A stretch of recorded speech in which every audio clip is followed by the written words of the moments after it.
आदर्श विद्या मंदिर उच्च माध्यमिक माजीवाला कक्षा 10वीं विषय विज्ञान भाग 7 अध्याय 9 प्रकाश।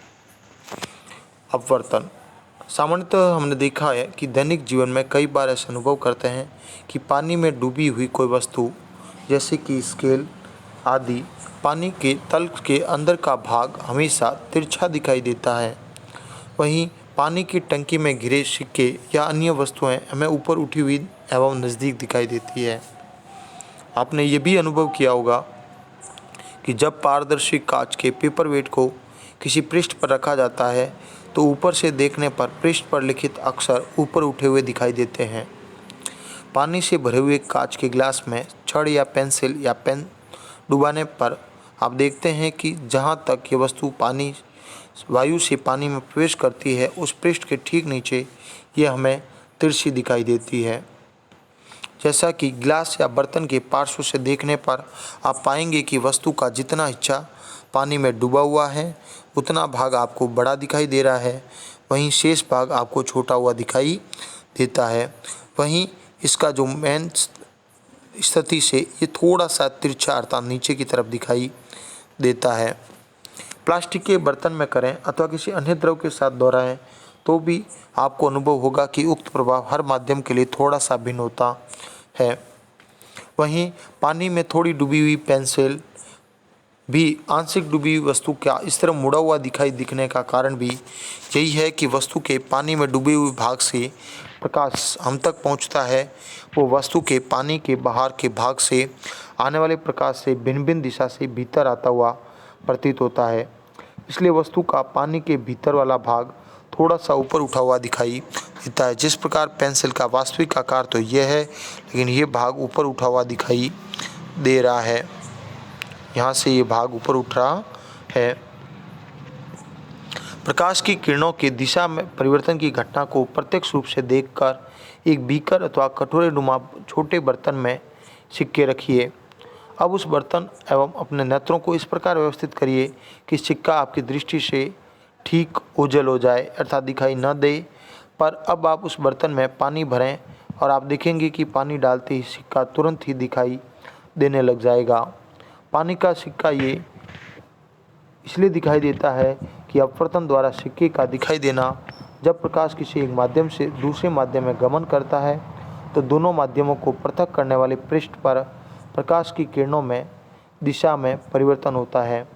यह प्रभाव अपवर्तन कहलाता है। जैसे कि आप देख सकते हैं कि जब सामान्यतः यदि व्यक्ति उस वस्तु को देखता है तो उसे ये दिखाई नहीं देगा, लेकिन जैसे ही पानी भरा गया ये सिक्का ऊपर उठ गया और इसकी दृष्टि तल की नज़रों में आ गया, इसलिए इसे ये सिक्का आसानी से दिखाई दे सकता है। अपवर्तन के लिए आवश्यक होता है कि प्रकाश की आपतित किरण दोनों माध्यमों को पृथक करने वाले पृष्ठ के अभिलंब न हो, अर्थात वहाँ पर बिल्कुल लंबवत नहीं होनी चाहिए, अर्थात बिल्कुल 90 डिग्री का कोण बनाएगी तो उस स्थिति में अपवर्तन की घटना दिखाई नहीं देगी। अन्यथा आपतित किरण की दिशा में कोई परिवर्तन नहीं होगा। हम जानते हैं कि निर्वात में प्रकाश का वेग 3 × 10⁸ मीटर प्रति सेकंड होता है। प्रकाश जब एक माध्यम से दूसरे माध्यम में गमन करता है तो उसके वेग में परिवर्तन होता है। यदि दूसरा माध्यम पहले माध्यम के सापेक्ष सघन है, जैसे ग्लिसरीन, कांच, पानी, तो उस माध्यम में प्रकाश का वेग अपेक्षाकृत कम हो जाएगा, जबकि प्रकाश की आवृत्ति वही रहेगी। इसी कारण प्रकाश किरण विरल माध्यम से सघन माध्यम में जाने पर अपने अभिलंब की ओर झुक जाएगी।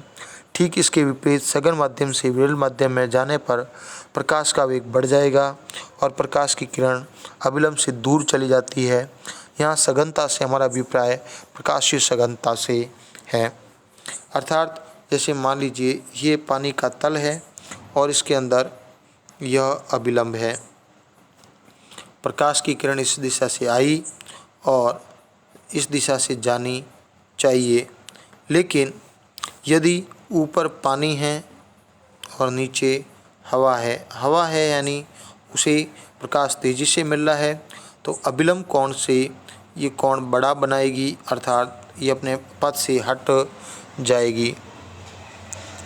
इसी प्रकार कांच की स्लेब की सहायता से अपवर्तन को समझने का प्रयास करेंगे।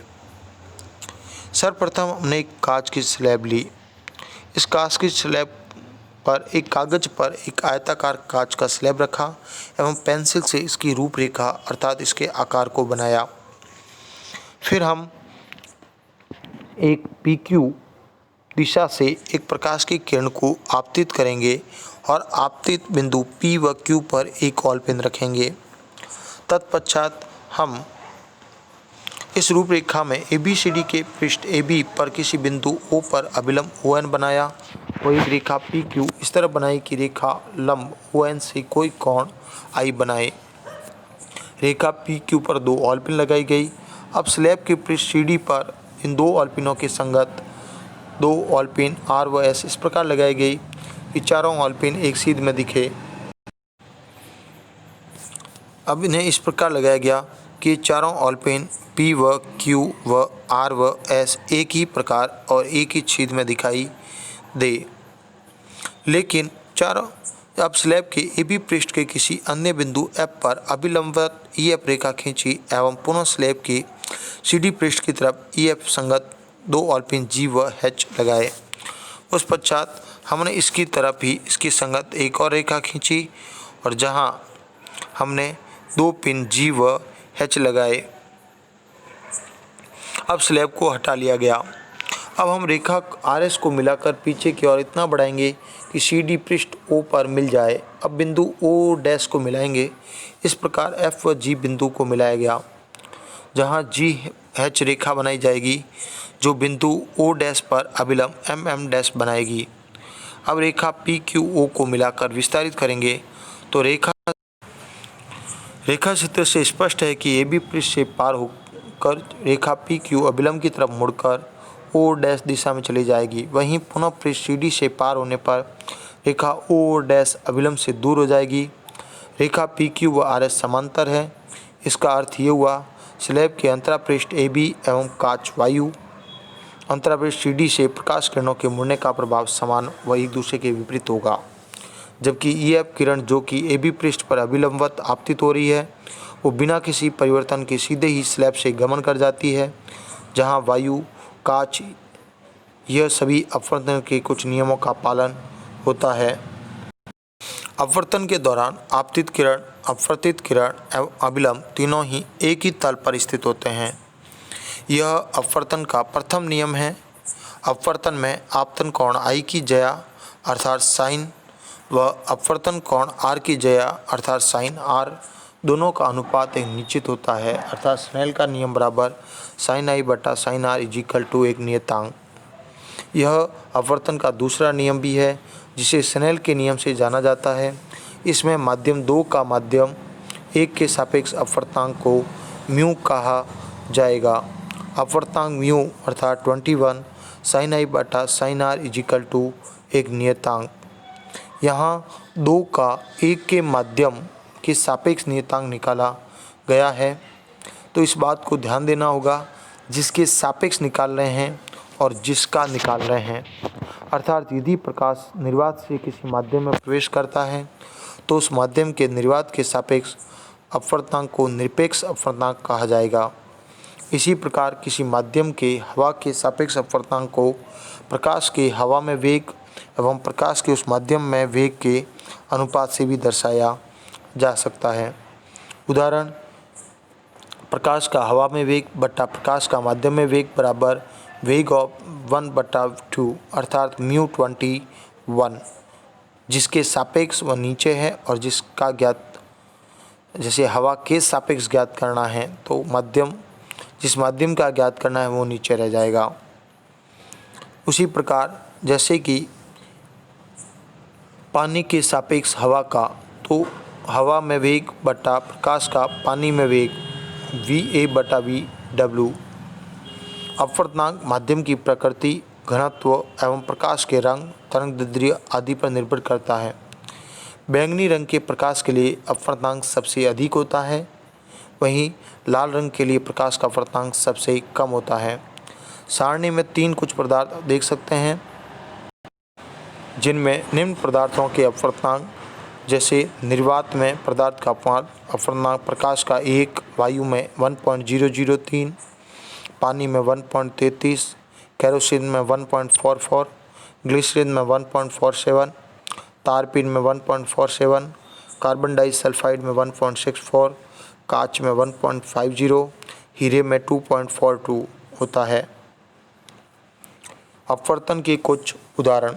सामान्यतः सूर्योदय से कुछ समय पहले एवं सूर्यास्त से कुछ समय पश्चात तक सूर्य का दिखाई देना।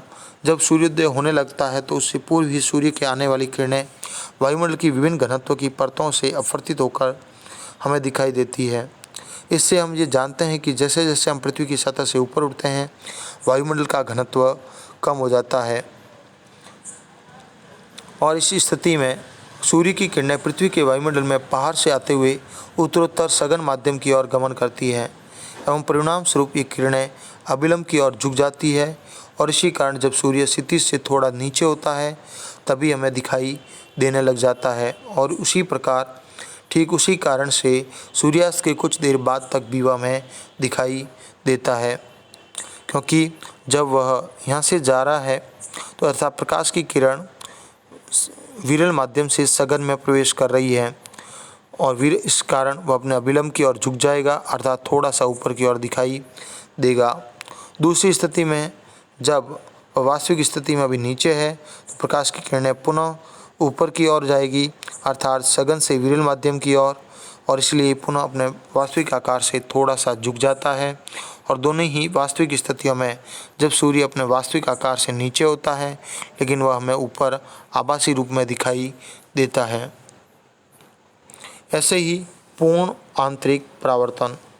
जब प्रकाश की किरणें सघन माध्यम से विरल माध्यम में प्रवेश करती है तो वह अपवर्तन के पश्चात अभिलंब से सापेक्ष झुक जाती है। जैसे कि यहाँ देखेंगे कि एक प्रकाश की किरण पानी से आ रही है और पानी में आने के कारण उसका वेग कम होता है और इस स्थिति में जब वो हवा में जाएगी तो उसका वेग कुछ इस प्रकार होता है। लेकिन जब हवा में गई तब उसका वेग अपने सामान्य वेग से बढ़ गया, इसलिए उसका कोण इस तरफ बढ़ गया, अर्थात सामान्य कोण से उसका मान बढ़ गया, जहाँ r बड़ा होगा और I छोटा होगा, अर्थात प्रकाश की किरण अभिलंब के विपरीत दिशा में झुक गई। और I का मान बढ़ाते जाएंगे तो एक ऐसी स्थिति प्राप्त होगी, उस स्थिति के लिए अपवर्तित कोण का मान 90 डिग्री हो जाएगा, जिसे क्रांतिक कोण भी कहा जाता है। और लगातार इसको बढ़ाते बढ़ाते एक मान ऐसा प्राप्त होगा जब प्रकाश के आपतित कोण के लिए प्रकाश का अपवर्तित कोण उसी माध्यम में पुनः चला जाएगा, जिसे पूर्ण आंतरिक परावर्तन के नाम से जाना जाता है। यदि किरणों के आपतन कोण I को बढ़ाते जाएं तो आपतन कोण का एक विशिष्ट मान, जिस पर उस माध्यम का क्रांतिक कोण भी कहते हैं, जब अपवर्तित किरण दोनों माध्यमों के प्रतिकारी पृष्ठ के समांतर हो जाती है, अर्थात इस अवस्था में अपवर्तन कोण का मान 90 डिग्री होगा। लेकिन यदि प्रकाश की किरणों के आपतन कोण को और भी बढ़ाया जाए तो प्रकाश की किरण विरल माध्यम में अपवर्तित होने के स्थान पर सघन माध्यम में ही परावर्तित हो जाती है। इसे पूर्ण आंतरिक परावर्तन कहा जाता है। प्रकाश तंतु द्वारा संसार में अर्थात प्रकाश तंतुओं द्वारा सूचनाओं के आदान प्रदान में इसी प्रभाव का उपयोग किया जाता है। वहीं वर्ण विक्षेपण अर्थात सूर्य का प्रकाश जब कांच के प्रिज्म से होकर गुजरता है तो उसे निकलने वाला प्रकाश सप्तवर्ण प्रतिरूप में प्राप्त होता है, जिसे पर्दे पर देखा जा सकता है।